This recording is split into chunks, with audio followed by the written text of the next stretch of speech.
Bonjour à tous, bienvenue dans mon garage pour l'épisode 4 de la préparation petit budget du moteur 225 XLR.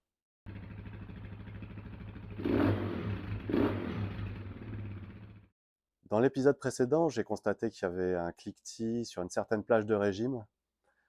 J'attribue ça à un rapport volumétrique trop élevé, donc aujourd'hui, dans cet épisode, on va mesurer le rapport volumétrique, on va voir s'il est effectivement trop élevé. On va essayer de corriger ça il y a différentes méthodes possibles. On verra laquelle sera la plus adaptée une fois qu'on aura ouvert. Et ensuite, j'en profiterai pour préparer la culasse. Pour ceux qui me suivent régulièrement sur la chaîne, vous m'avez souvent vu mesurer le volume de chambre de combustion avec une plaque de plastique transparent avec un petit trou. On remplit de liquide avec une seringue et puis on regarde sur la seringue combien on en a injecté. On mesure l'épaisseur ensuite d'un joint de culasse qu'on a déjà utilisé pour en connaître son volume. On l'ajoute au volume de la chambre de combustion et ainsi on peut faire son rapport volumétrique. Ça, c'est pratique quand on a un piston plat qui arrive à fleur dans le cylindre. À partir du moment où on a un piston bombé, comme c'est le cas avec le kit 150, ou un piston qui est un peu plus bas dans le cylindre, c'est plus compliqué de faire des mesures. Donc cette fois, je ne vais pas utiliser cette méthode-là, je vais remplir directement à la seringue dans la chambre de combustion sur le moteur monté, et on verra exactement combien mesure la chambre de combustion. Pour faire cette mesure, on va avoir besoin d'un comparateur pour mettre le moteur au point mort.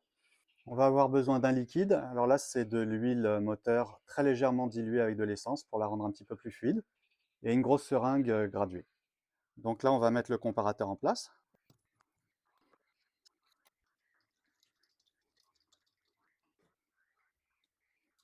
Ensuite on cale le moteur au point mort.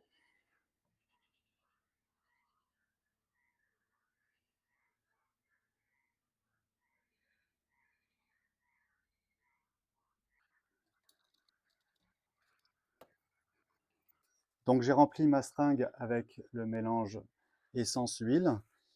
Il faut s'assurer que le trou de bougie soit relativement de niveau. Et après, il suffit juste de remplir.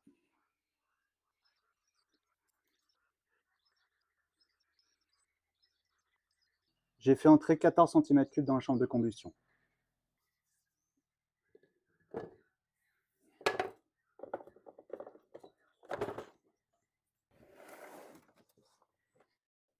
Pour calculer le rapport volumétrique, on va avoir besoin de connaître le volume exact de notre cylindre. Pour ça, on utilise la formule alésage fois alésage fois course multiplié par 0,7854. On le veut en centimètres cubes à la fin. Donc, mon alésage est de 6,2 cm fois 6,2 cm multiplié par la course qui est de 4,95 cm multiplié par 0,7854. On a un total de 149,144 cm3. Lorsque j'ai mesuré le volume de la chambre de combustion avec la seringue, j'ai également rempli le culot de la bougie. Donc je dois soustraire à ce volume le volume du culot de la bougie. Alors j'ai mesuré le culot de la bougie, j'ai appliqué la même formule et on a un volume de culot de bougie de 1,427 cc. Donc on doit retirer à nos 14 cc de volume mesuré, 1,427 cc, ce qui nous donne 12,8 573 cc de volume de chambre de combustion effectif. À présent, on a nos deux valeurs pour pouvoir mesurer notre rapport volumétrique.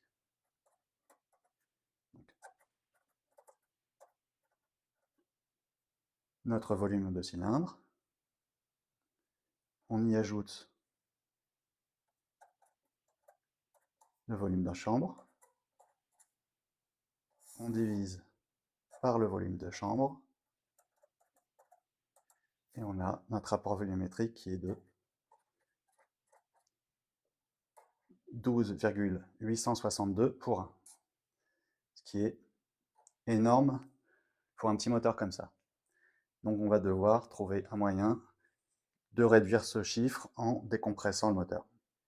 C'est très certainement la raison pour laquelle on a du cliquetis.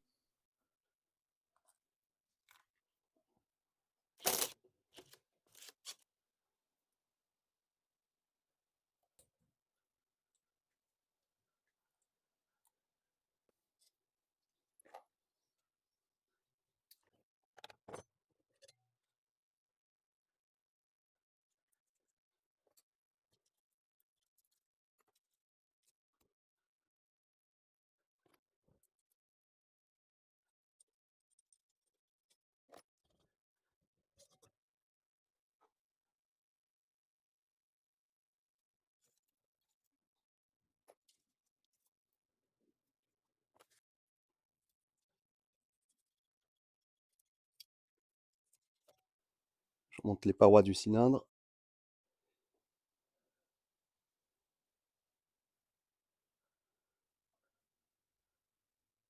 En ce qui concerne le piston, pareil, rien à signaler.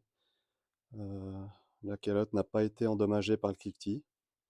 Voilà, j'ai fait à peu près 200 km pour le moment, avec tous les essais. Lorsqu'on a un rapport volumétrique trop élevé, on va chercher à augmenter le volume de chambre. Pour ça, on peut grignoter un peu à l'intérieur de la chambre de combustion. Après, il y a une autre méthode qui consiste à grignoter la calotte du piston. Mais d'autres utilisent une cale d'embase qu'ils mettent sous le cylindre. Et ça permet artificiellement de faire monter le cylindre et d'augmenter le volume de chambre de façon équivalente au volume de cette cale d'embase. Ce que je veux voir surtout, c'est si la chaîne de distribution va être assez longue pour pouvoir installer l'arbre à cam ensuite.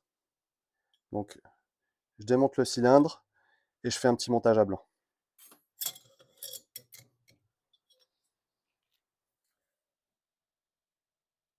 J'en profite pour inspecter les parois du piston. Je vois rien de choquant.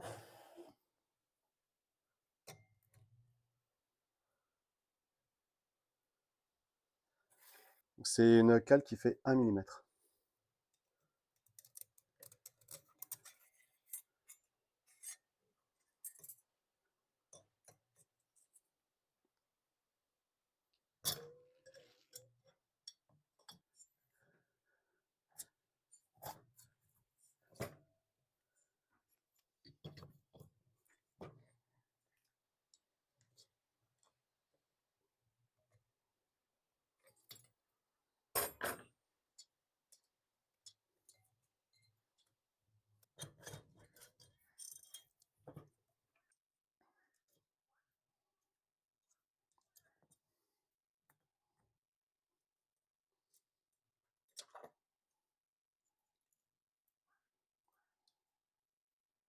Suspense.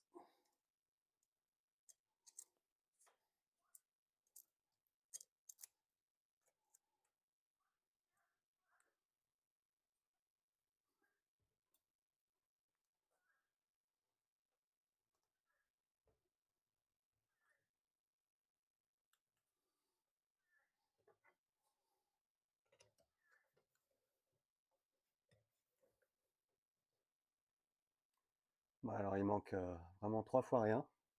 Je pense qu'il manque 1/2 mm. Voilà. En forçant, ça entre. On arrive à passer on arrive à passer le pignon sur l'épaulement de l'arbre à cames. Mais la chaîne est déjà très serrée. Alors, ça ne soulève pas de l'autre côté. Je vais essayer de mettre une vis.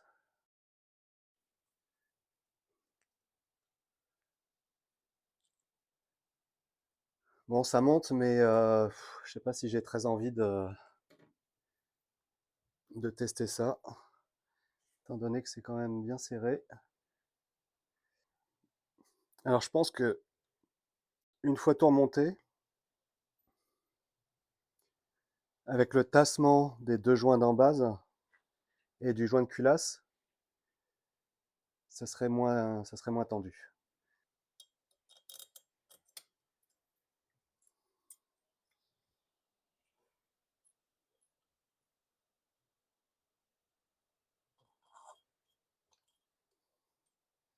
Je vais juste serrer la vis de liaison du cylindre et de la culasse.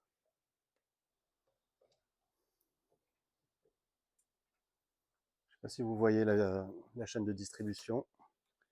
Je vais essayer de vous montrer qu'au final, elle n'est pas si tendue que ça. Et là, j'appuie bien sur l'arbre à cames au-dessus.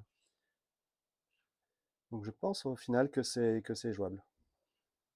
Là, vous voyez, les vis se montent sans souci. Les roulements d'arbre à cames sont bien dans leur logement et ouais, il y a un peu de mou, donc le simple fait de serrer un petit peu l'ensemble culasse et cylindre fait que le petit tassement fait qu'on a un peu de jeu à la chaîne de distrib. Donc c'est tout à fait envisageable de mettre une cale d'embase d'1 mm. Bon, bah parfait, c'est une solution qui est envisageable.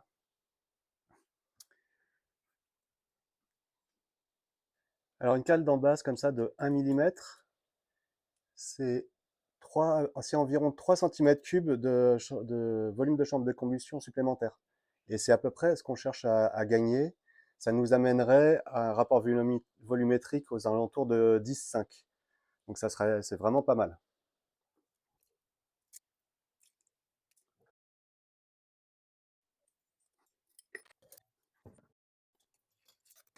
Alors là, je suis au point mort haut.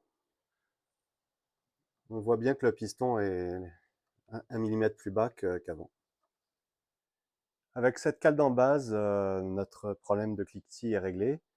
Je vais tout démonter pour remonter ça proprement, retirer un peu la calamine et les résidus de joint et faire un montage propre. Et ensuite, je vous reprends pour la préparation de la culasse.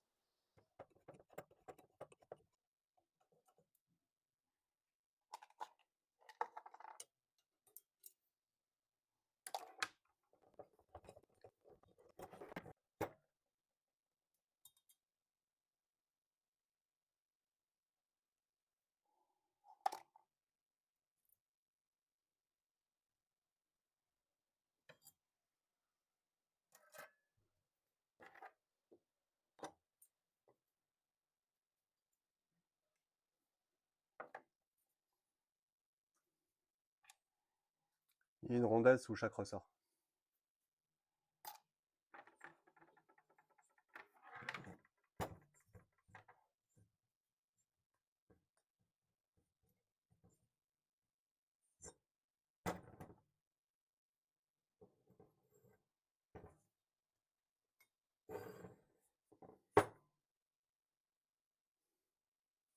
Voici notre culasse une fois les soupapes démontées. On est donc côté admission avec la pipe d'admission montée. Et là, on peut voir tout de suite qu'il va falloir accorder le conduit de la culasse à la pipe d'admission. On voit très bien là qu'il y a une grosse marche qu'il va falloir éliminer. On imagine bien que ça va nuire à l'écoulement des gaz. Donc pour ça, c'est assez simple. On prend un marqueur.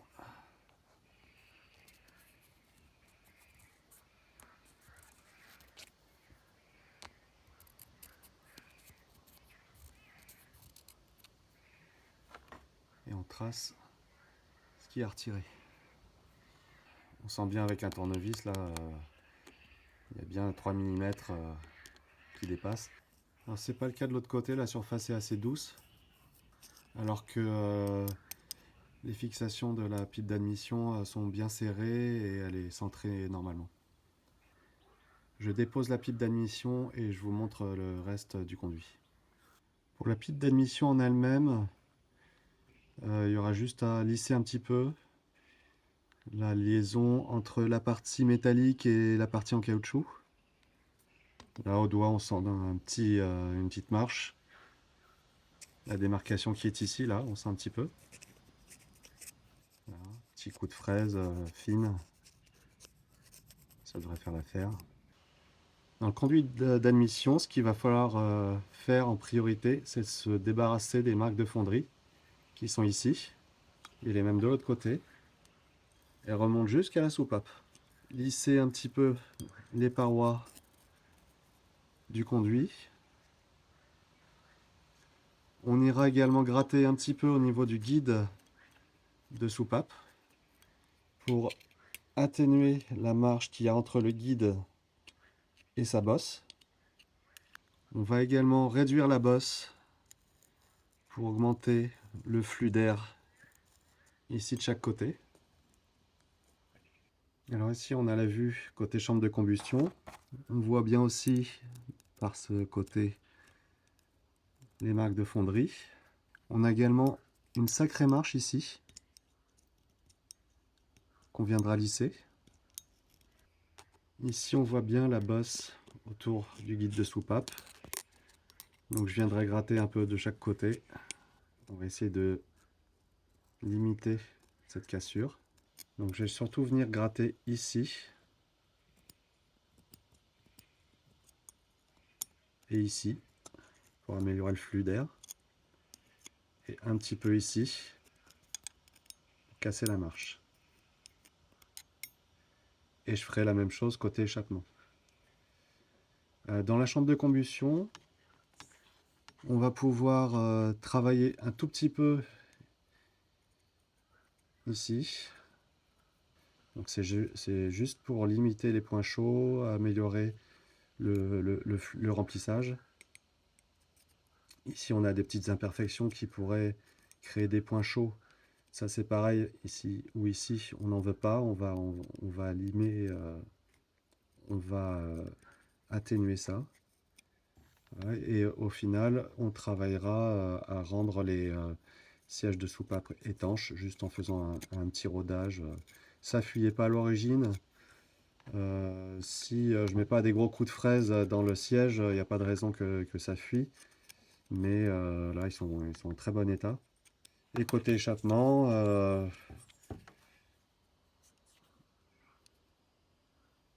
voilà, ça se présente à peu près de la même manière. Bon, il y a encore pas mal de calamine. Mais on voit qu'il y a des marques de fonderie, pareil. Voilà, on va améliorer aussi le flux de sortie. Donc je me débrouillerai pour mettre le diamètre de sortie au même diamètre que les échappements dont je dispose. Hors caméra, j'ai remonté la pipe d'émission. Donc ça, c'est la partie qui est en contact avec la culasse. Et en passant mon doigt dans le conduit, j'ai constaté que là aussi, il y avait une grosse marche. Il faudra que je reprenne également un petit peu de matière ici pour avoir une transition douce. Donc là, ce que je dois retirer sur la culasse, et ici, ce que je dois retirer sur la pipe d'admission pour que ce soit parfaitement aligné.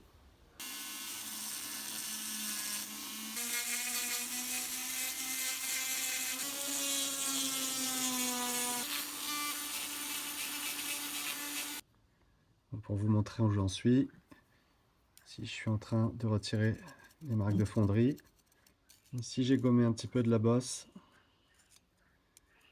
J'agrandis un petit peu les passages autour du guide de soupape. Il y a un peu plus de place. Je commence à gratter un petit peu au niveau de l'échappement. Alors ici, vous voyez, il y a une bosse.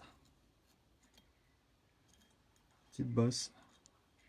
Alors, je vous conseille de ne pas y toucher à celle-là, parce que si on regarde de l'autre côté, voilà, si on a le ressort de soupape qui vient ici, juste ici. Ça correspond. Donc n'y touchez pas, sinon votre ressort du soupape passe au travers.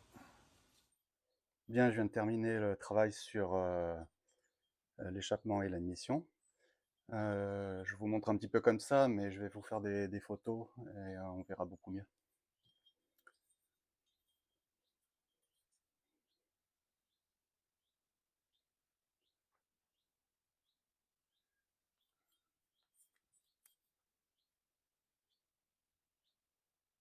Voilà, c'est pas totalement poli côté échappement, mais ça va faire l'affaire tout de même, hein.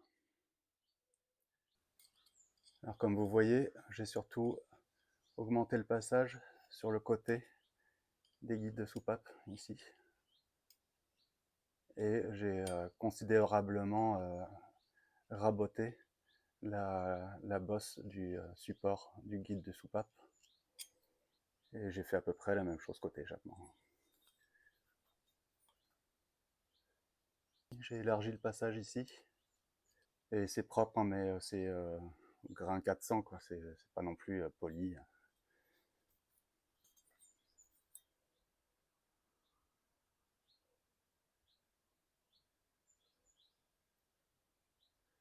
Voilà.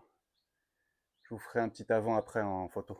La culasse, voilà, j'ai juste, voilà, comme vous avez vu, j'ai juste ébavuré un petit peu les coins saillants ici, particulièrement ici les bords. Là. Maintenant que le travail sur les conduits et la culasse est terminé, je vais sortir les joints de queue de soupape et je vais faire un petit rodage de soupape parce qu'on a toujours tendance à passer un petit coup de l'axe de la fraiseuse, a toujours tendance à taper un peu sur les sièges de soupape. Mais je vais faire un très léger rodage et puis je ferai un test d'étanchéité comme d'habitude.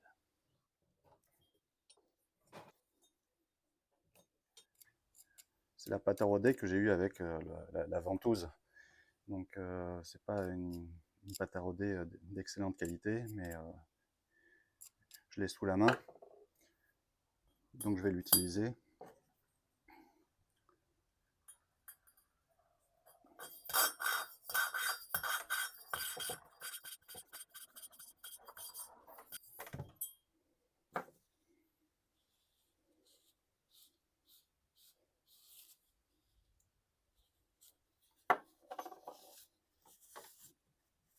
Voilà, je vous montre ce qu'il faut regarder côté soupape, hein, c'est cette surface-là, qui doit être bien uniforme, grise, sur tout le pourtour. Et côté culasse, c'est cette surface ici.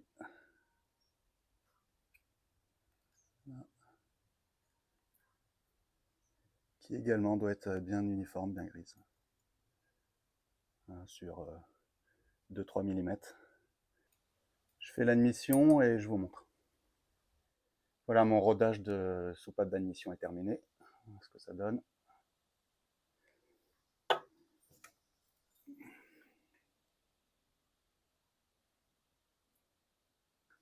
Le meilleur conseil que je puisse vous donner, c'est de bien nettoyer ensuite vos soupapes et votre culasse avant le remontage. Vous imaginez bien que la pâte à roder, c'est extrêmement abrasif et ça pourrait faire de gros dégâts sur vos pièces mécaniques, hein, partout en plus. Donc nettoyez bien et particulièrement dans les guides de soupape, sur les queues de soupape. Bref, portez un soin important au nettoyage. Donc là, c'est ce que je vais faire. Je vais tout bien nettoyer, que ce soit vraiment nickel à l'intérieur, qu'il ne reste pas de traces de pâte à roder là-dedans. Et je vous reprends ensuite. Allez, on fait un test d'étanchéité.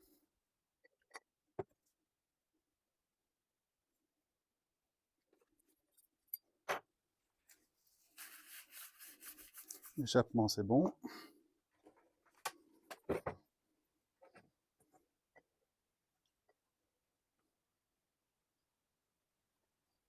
Admission, c'est bon. Bon, il est temps de remonter. On va remonter le petit bouchon du trou d'usinage.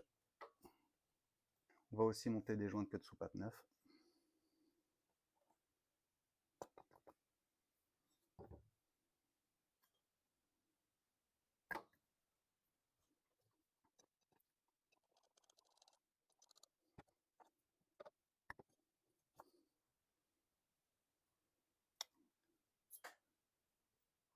La rondelle sous le petit ressort. La rondelle sous le gros ressort.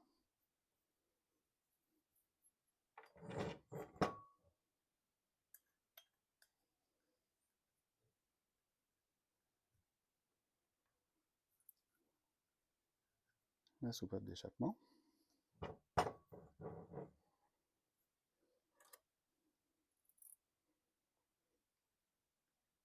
Les ressorts avec les spires rapprochés vers le bas.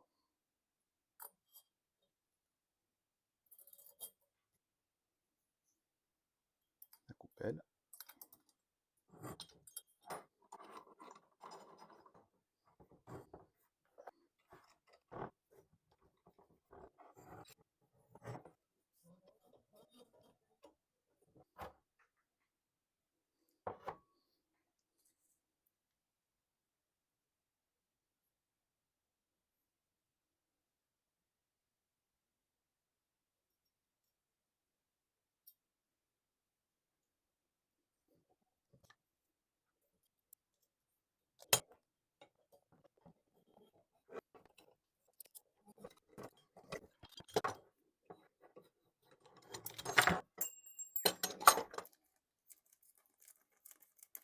On met un joint de culasse tout neuf.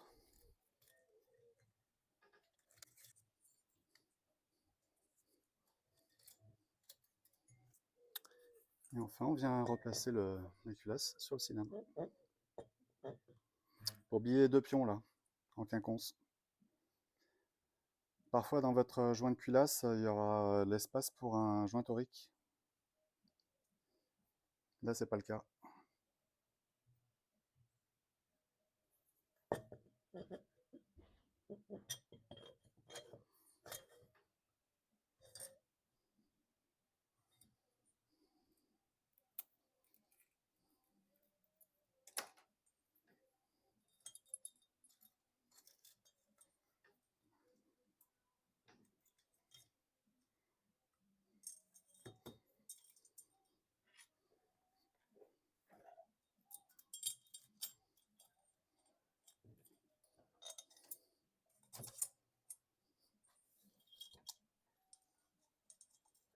Ensuite, on revient replacer le patin tendeur arrière avec son axe écrou et sa rondelle joint.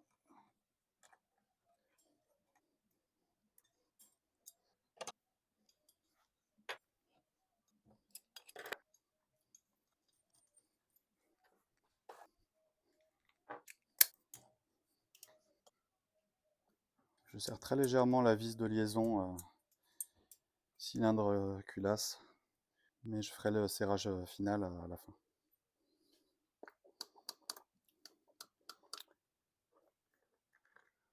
Alors je viens mettre un petit peu d'huile un peu partout pour que ce soit lubrifié à la première utilisation, au démarrage.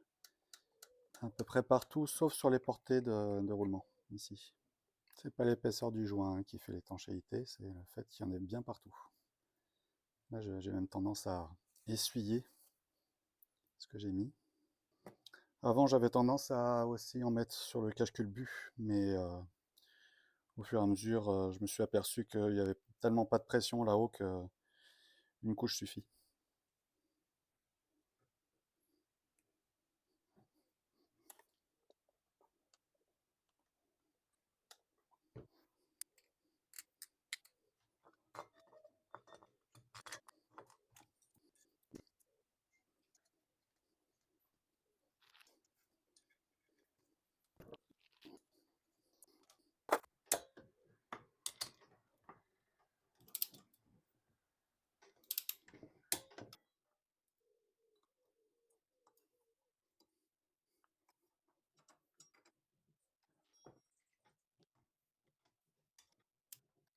Alors pour le calage de la distribution, vous commencez à connaître la musique, hein. Ici, un repère, ici le repère T, ce qui veut dire que je suis au point mort O. Ici, tout à l'heure, j'ai mis mon arbre à cames avec les lobes qui pointent vers le bas. Donc mes, mes culbuteurs sont libres. Donc ici, la couronne va venir se positionner comme ça, parallèlement au plan de joint, avec les vis ici.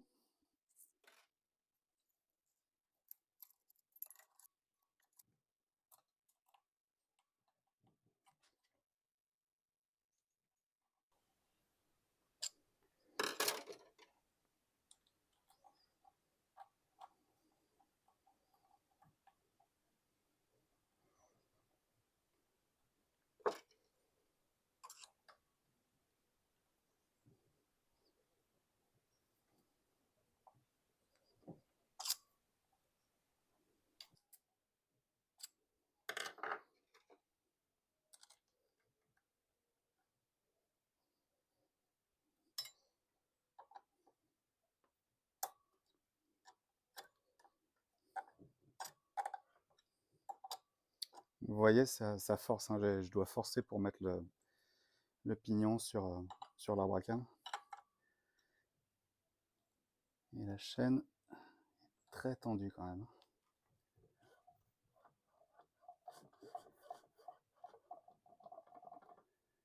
Le pignon d'arbre à cames est monté, mais je n'ai plus du tout de jeu dans la chaîne de distribution. Alors ce qui s'est passé, lorsque j'ai fait mon montage à blanc, j'avais mis uniquement cette vis-là.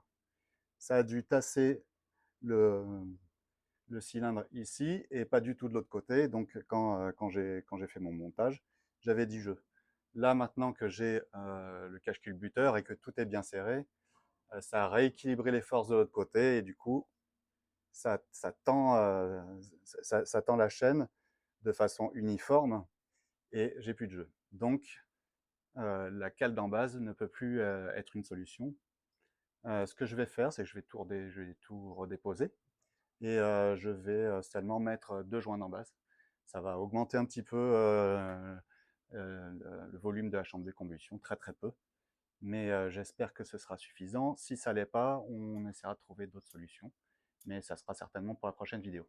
Je vous refilme pas le démontage, mais on se revoit quand j'ai tout remonté avec les 2 joints d'embase.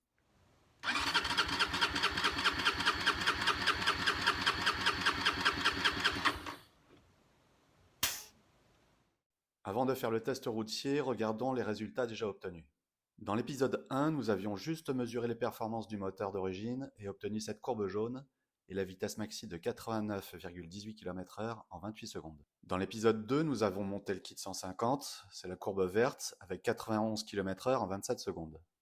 Dans l'épisode 3, on a installé le carburateur PZ27, courbe bleue, un filtre à air en mousse, courbe marron, et enfin l'échappement de CRF 230 qui a libéré le moteur. On a terminé avec une vitesse maxi de 97,62 km/h en 27 secondes. Regardons à présent l'essai routier de notre préparation. J'ai remonté l'échappement d'origine, mais le carbu PZ27 et le filtre mousse sont installés. C'est la courbe grise. On constate une diminution des performances par rapport au dernier tir avec l'échappement de CRF 230 sur tout le parcours.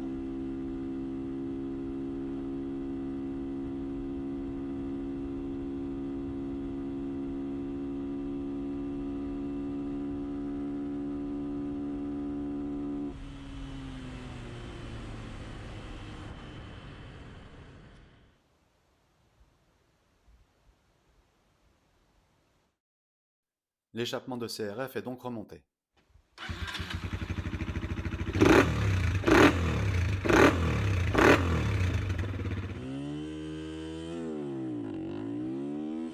Comme d'habitude, j'ai réalisé 3 accélérations, puis extrait les données télémétriques de la GoPro dans un tableau. La courbe rouge est la meilleure des 3 accélérations réalisées.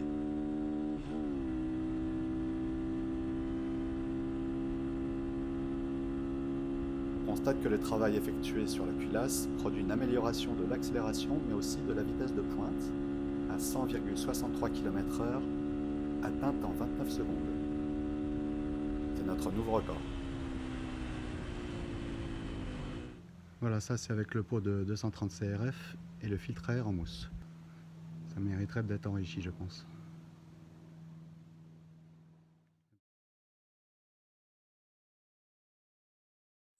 Dans le prochain épisode, on entrera vraiment dans le vif du sujet. On va mesurer les diagrammes de distribution de l'arbre à cames d'origine et on le comparera à cet arbre à cames chinois que je vous ai présenté dans l'épisode 1.